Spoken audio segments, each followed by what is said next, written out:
오늘의 벙커 특강입니다.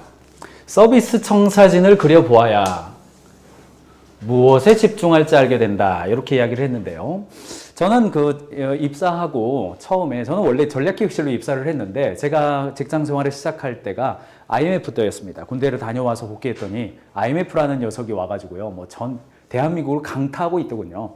그런데도 감사하게도 회사에서 불러주었어요. 저희 입사 동기들을. 그런데 이제 배치를 할 때 기획실로 배치하는 것이 아니라 이게 TO가 피자몰 식품사업부밖에 자리가 없다 이러더라고요. 그래서 이쪽으로 오려면 오고 아니면은 더 대기해야 된다 이런 이야기를 해서 제가 한번 해보고 싶었습니다. 그래서 입사를 했고 배정받은 곳이 종로 1가 지금은 종각이라고 있잖아요. 종각역 종각 바로 대각선 건너편에 과거에는 조흥은행이 있었는데 그 옆에 피자리그 피자몰과 비슷한 브랜드입니다. 거기에 있었어요.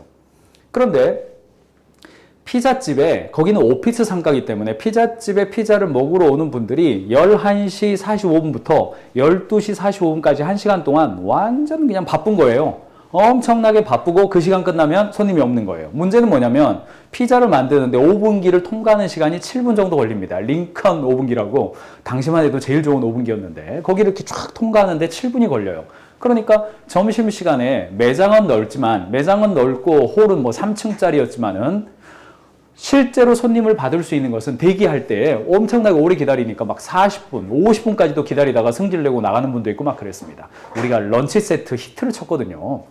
그래서 서비스 청사진을 한번 그려보기 시작했습니다. 이런 상황에서 어떻게 하면 손님들을 점심때 더 많이 받을 수 있고 점심때 최소한 2회전은 해야 점심때 2회전, 저녁때 2회전, 총 하루에 4회전 테이블이 50개의 테이블이 있다면 하루에 4회전 200석의 테이블은 채워야 이익이 나는 그런 구조거든요. 지금은 좀 식당들의 상황이 달라졌고 한 3회전 정도만 하면 이익으로 돌아서는 식당도 많이 있습니다만 우리는 굉장히 싸게 팔았기 때문에 4회전은 해야 이익이 나는 그런 구조였습니다. 이때 여러분이라면 무엇에 집중하시겠어요? 손님도 많이 받아야 되고 음식도 맛있게 만들어야 되고 가격도 좀 잘 받았으면 좋겠고 그 다음에 매장 청소도 잘했으면 좋겠고 다 돈이죠. 이런 작업들이 다 돈입니다. 집중해야 될 때 집중하고 집중 안 할 때 집중 안 하면 되거든요.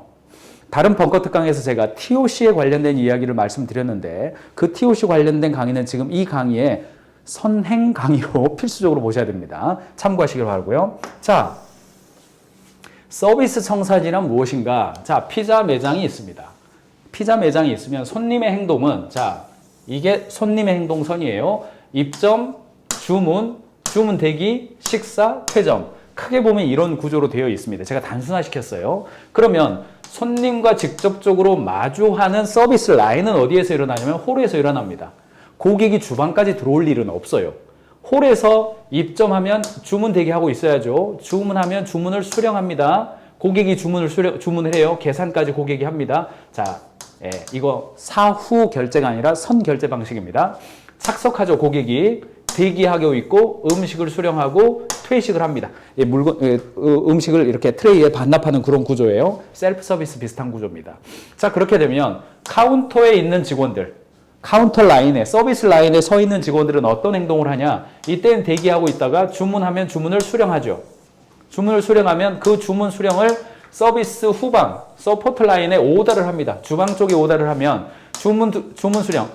슈퍼 스프림 피자 하나에 오븐 파스타 2개요 라고 이야기를 하면 거기에서 제조 라인이 돌아가죠. 피자가 만들어지고 파스타가 만들어져요. 피자가 만들어지는데 7분이거든요, 이게. 근데 이제 밀리면 이게 20분, 30분 걸린다는 거죠.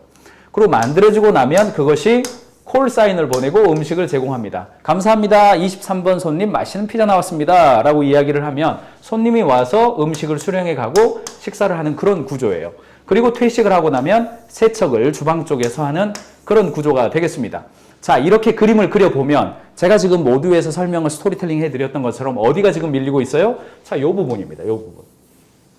요 부분이 지금 밀려가지고 12시를 전후해가지고 손님이 꽉 차버리는 거예요.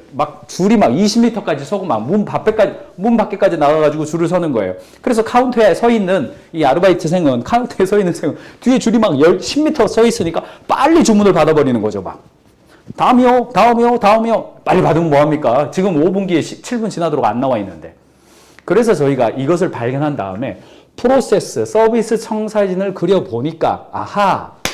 이 뒤에 있는 곳이 이 영역이 절대적으로 줄일 수 없는 음식의 제조 시간이니까 이 앞쪽에 버퍼를 두어야겠다라고 하는 걸 먼저 발견하게 됩니다.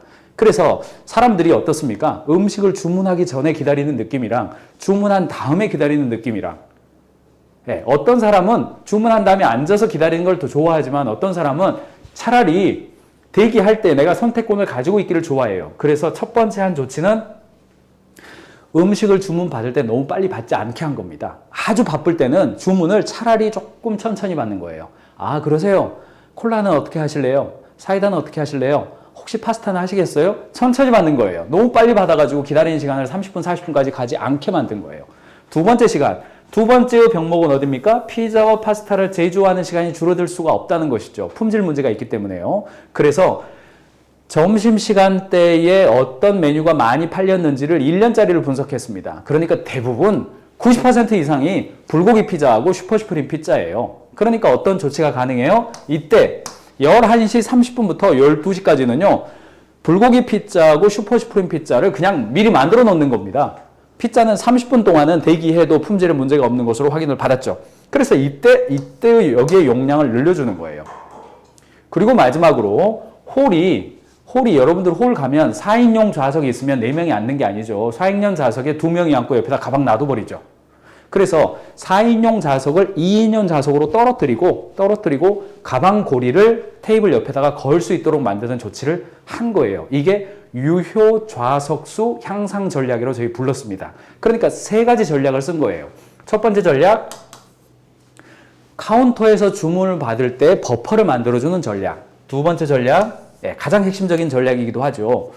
음식을 통계를 분석해가지고 이미 주문될 것이라고 간주되는 것을 미리 만들어가지고 주문 바로 받은 다음에 어서오세요 바로 드릴게요가 가능한 거예요. 저희 방금 만들어 놓은 겁니다. 바로 드릴게요. 맛있게 드세요가 가능한 거예요. 그래서 통계 안에 들어와 있는 메뉴를 주문한 것은 바로바로 빼버리는 거죠. 그리고 마지막으로 홀에서 유효 좌석수가 줄어들어서 손님들끼리 눈치 보지 않도록 2인용 테이블 때로는 1인용 테이블로 좌석을 분리시켜가지고 앉고 그렇게 하기 위해서 가방을 놓을 수 있도록 고리를 옆에다가 걸어둔 전략을 쓴 거죠. 이 3가지 조치만으로도 매출이 50% 이상 향상된 케이스가 있습니다. 이렇게 해서 이런 사례들은 종각에서 일어났던 사례는 명동이나 대학로나 전국 매장으로 확산해서 동일한 성과를 낸 사례들이에요. 이게 뭐냐면 복잡해요. 이렇게 내가 개선해야 될 게 많은데 그 개선해야 될 영역은 전부 다 바꿔서 말하면 돈입니다. 돈이 들어가든가 사람이 들어가든가 바꾸면 다 돈이죠. 사람도 돈이니까. 그런 관점에서 볼 때 무엇에 집중할지 알려면 우리 회사가 고객을 서비스하는 이 청사진, 고객은 나의 서비스를 경험하기 위해서 어떤 단계를 거치는지를 고객 동선을 파악을 해주고 고객과 직접 만나는 서비스 동선을 파악하고 그 서비스 동선을 서포트하는 서비스 후방의 동선을 파악하는 방식입니다. 자, 오프라인만 그렇습니까? 온라인도 똑같습니다. 자, 온라인 샵이 있다고 치죠. 온라인에서 신발을 파는 온라인 샵이 있다고 쳐요. 그리고 그 온라인의 서비스 청사진을 한번 보시죠. 여러분들이 온라인으로 쇼핑몰을 운영하는 한 회사라고 치죠. 그렇다면 자, 손님이 어떻게 됩니까? 자, 사이트를 방문합니다. 물론 이 전 단계도 있어요. 상품을 선택하고 결제하고 대기하고 수령하고 후기를 작성하죠. 물류로 다 거치기니까요. 그러면 자, 사이트 서비스 라인이 있어요. 자, 이 위쪽이 고객과 직접적으로 만나는 라인이에요. 자, 서비스 라인에서는 초기 화면이 매력적이고 여기가 나를 위한 곳이라는 것이 보여줘야 되죠. 그 다음 단계 상세 페이지로 넘어갑니다. 상품 선택을 했으니까요. 결제를 하려 했으니까 결제가 아주 쉽고 편하게 돼 있어야죠. 가능하면 원터치 결제가 되면 제일 좋겠죠. 그리고 대기 상태가 됐을 때는 배송을 해줍니다. 그리고 마지막으로 고객 관리, 해피콜을 할 수도 있겠죠. 그렇게 하기 위해서 MD 상품팀들은 뭐 해줘야 됩니까?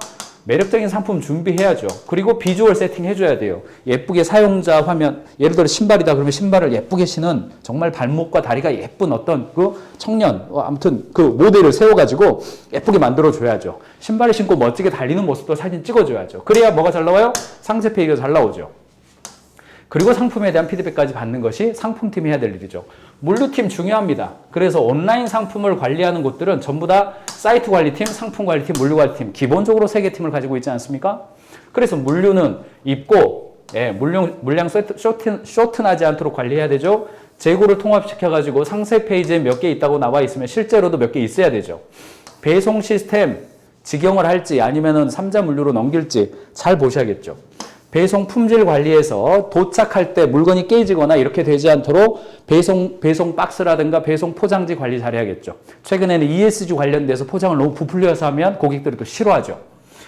온라인 샵에서 서비스를 운영하는 곳이라 하더라도 서비스 청사진을 그려보면, 즉 고객이 나의 서비스를 경험하는 그 시작 단계가 무엇이고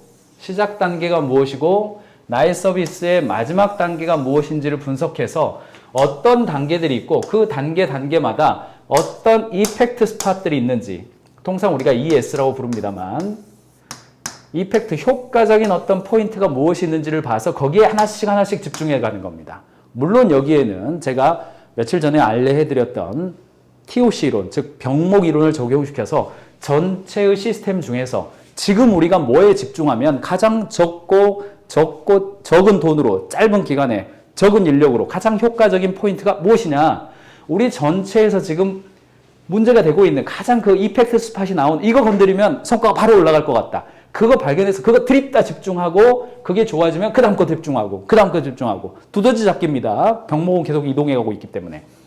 자, 이거 서비스 청사진만 그러지 않습니다. 조직 내에서 일어나는 고객 접점상뿐 아니라 조직 내에서 일어나는 프로세스도 다 똑같은 원리로 볼 수가 있습니다. 예를 들어서 채용이라고 가정을 해보죠. 채용의 고객은 누굴까요? 입사 지원자 아니겠습니까? 그래서 이거는 제가 서비스 청사진이라고 하지 않고 프로세스 청사진이라고 불러보겠습니다. 엄밀하게 따지면 서비스 청사진과 프로세스 청사진은 다른 의미입니다. 그러나 오늘은 제가 단순화시켜서 같은 언어로 제가 이야기를 하고 있는 겁니다. 채용을 하려면 채용을 하는 채용 담당자라고 한다면 첫 번째 요구 분석하는 것이 이 채용이라는 시스템의 출발점이지 않겠습니까? 그래서 요구가 분석이 되죠. 직무 요구 분석해야죠. 잡 디스크립션 봐야 될 겁니다. 시장 가격이 어느 정도인지 분석해 봐야 돼요. 그리고 그 다음 단계 모집의 단계로 넘어가죠. 모집을 하려면 의미 채용, 헤드헌팅, 소개 채용 세 가지 다 봐야 될 겁니다. 세 번째, 모집했으면 선별의 단계로 넘어가죠. 서류 심사, 면접 심사, 데이터 체크, 서류 이 평판 검사를 하든 SNS 체크를 하시든 아니면 뭐 진단을 하시든 여러 가지 방법이 있어요. 선별 다음에 환영의 단계가 있습니다. 웰컴 레터 보내셔야죠. 컬처북 소개해줘야죠. 수습기간 안내해줘야죠. 이게 입사 딱 그 첫날까지의 이야기예요. 마지막 단계 검증 완료하는 단계까지 가야죠. 리더 검증, 동료 검증, 자기성장 PT까지 가야겠죠. 자, 채용이라고 하는 하나의 액션 또는 결과물도 보면 채용이 언제 시작되냐? 채용이라고 하는 액션의 스타트가 뭐냐? 요구 분석이구나. 아, 여기서 시작이구나. 채용이 어디서 끝나는가? 아하, 검증이 완료되어서 수습 통과시키는 데구나. 그러면 그 사이에 어떤 프로세스가 있는지를 보고 그 프로세스에서 우리가 지금 채용이 잘 되고 있다면 혹은 더 잘 될 요소가 있다면 우리는 뭐가 강점인가? 아하, 우리는 가인지 컨설팅 그룹에서 배운 의미 채용. 우리는 모집 배수가 5배수는 나와야 이게 면접도 볼 맛이 나는데 지금 지원자가 많지 않으니까 우리는 모집에 좀 집중해야겠다. 여기가 좀 병목이구나. 모집에 집중하려면 의미 채용 이 부분을 이펙트 스팟으로 ES로 간주를 하고 여기에 좀 집중해야겠다. 그래서 모집이 늘어났다. 그러면 서류 심사를 좀 더 잘해볼까? 아하, 이게 입사 노쇼가 있네. 웰컴 레터를 좀 더 잘 보내볼까? 입사를 했는데 현장 적응 안 되고 1, 2개월 만에 퇴사를 하네. 그러면 자기 성장 PT를 좀 더 강조해 볼까? 이런 방식으로 시스템 전체의 서비스 청사진 혹은 프로세스 청사진을 그려봐야 이 시스템 안에서 생산성을 올리기 위해서 무엇에 집중할지를 알 수 있게 된다는 겁니다. 사실 제가 말씀드린 이것은 제조업 현장에서는요, 라인 생산 방식으로 일하고 있는 곳에서는 아주 익숙한 방식이죠. 그런데 오늘날 대한민국 사회에서 제조업의 물리적인 라인을 눈앞에 놓고 일하시는 분들은 많지 않습니다, 사실. 그래서 그것을 이미지로 그리면서 물리적인 어떤 제조 공장을 없다 하더라도 내가 하고 있는 일이 기본적으로 로지컬하게 물리적으로 이동한다고 전제해 봤을 때에 충분히 이런 그림을 그려보고 개선해 볼 수가 있습니다. 마지막으로 이 한마디를 남기고 오늘 벙커 특강을 마무리하려고 합니다. 목소리를 키우지 말고 시스템을 키워라. 목소리를 키우지 말고 시스템을 키워라. 이 이야기를 오늘 기억하시기 바랍니다. 같은 실수가 반복되고 시스템 전체의 생산성이 어디부터 좋아져야 될지 모르는 경영자 여러분들이라면 똑바로 해! 목소리를 키우려고 하지 말고, 또 반대로 우와 그거 정말 잘했어요! 목소리 키우려고 하지 마시고, 그 안에서 작동하는 프로세스가 무엇이고 각 프로세스별로 무엇이 이펙트 스팟인지를 보면서 개선해 나가는 방식, 이게 경영을 발전시켜가는 방식입니다. 서비스 청사진, 프로세스 청사진. 오늘 제가 벙커 특강에서 말씀을 안 드렸습니다만 가인즈 캠퍼스에서 CAC 영상 클래스를 보시면서 여러분들이 경영을 발전시켜 가시기 바랍니다. 오늘의 벙커 특강이었습니다.